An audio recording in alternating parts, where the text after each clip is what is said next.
Kung nagsisimula ka pa lang sa Forex, syempre pakinggan mo muna ako, no? Meron akong sasabihin sa inyo or i-breakdown ko yung 3 things na you need to know na bago ka mag-deep dive or magsimula sa Forex trading world. So, panoorin mo to until the end of this video. May matututunan ka dito. Number 1, it's not a shortcut talaga to getting rich, no?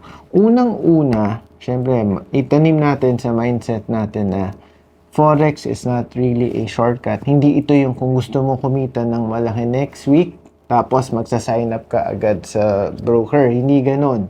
But rather, this is a long game. I-treat mo siya na parang negosyo talaga. May learning curve tayo, meron tayong ups and downs. And yes, syempre may gastos kasi kailangan natin magpuhunan, di ba? Di ba may mga nakikita kayo na nagpo-post ng I turned my $100 into $1,000 in one day.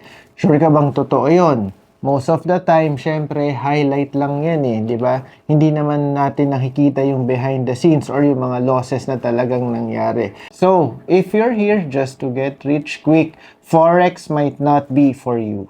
Number 2, risk management is more important than strategy itself. Ito, super totoo to and nagre-resonate sa lahat to, okay? Alam mo ba na kahit yung mga pinakasimpleng strategy, mag-workout siya kung talagang maganda ang pag-risk management mo. Simpleng breakout or even support and resistance lang yung gamit mo. Basta magaling ka sa risk management mo, eventually, you will survive. Not only survive, pero mapapalago mo yung account mo. Pero kahit gaano pa kaganda yung strategy mo, pero wala ka namang risk management na sinusunod or yung mga rules of engagement mo, mauubos talaga yan, no? So, eto, papakita ko sa inyo yung mga simple rules na ginagamit namin lahat, no, ng mga coaches dito sa TMT. So, never risk more than 1 to 2% per trade. Of course, number 2, set your stop loss, know when not to trade, and discipline pa rin ang puhunan natin dito, okay? Hindi lang indicators. Number 3, you will lose at first, pero okay lang yan. Siyempre, paano ko nasabi yun, no? So, sa lahat naman talaga, pag nag-aaral tayo ng skill or nagsisimula, may mga learning curve tayo, ba? Diba?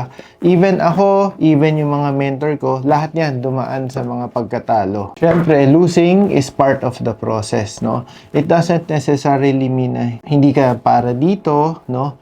But rather, it is a signal na you need to improve your system, no? Kailangan natin mag-refine, alamin natin kung ano yung mga dapat baguhin, no? Para mas maganda yung maging strategy natin or yung sistemang sinusunod natin. So, para sa akin, ang totoong winner is hindi yung never natalo, but rather, yun yung mga hindi tumigil na para i-improve yung sarili nila and also yung mga strategy ginagamit nila. So mates, ito lang, i-quick recap lang natin, no? So number 1, Forex is not a shortcut. Number 2, risk management is greater than any strategy. Number 3, talagang matatalo ka naman at first, but eventually you will grow if hindi ka mag-quit or tumigil. Kung gusto mo pa ng mga ganitong videos about Forex trading, no? Kita-kits tayo sa susunod.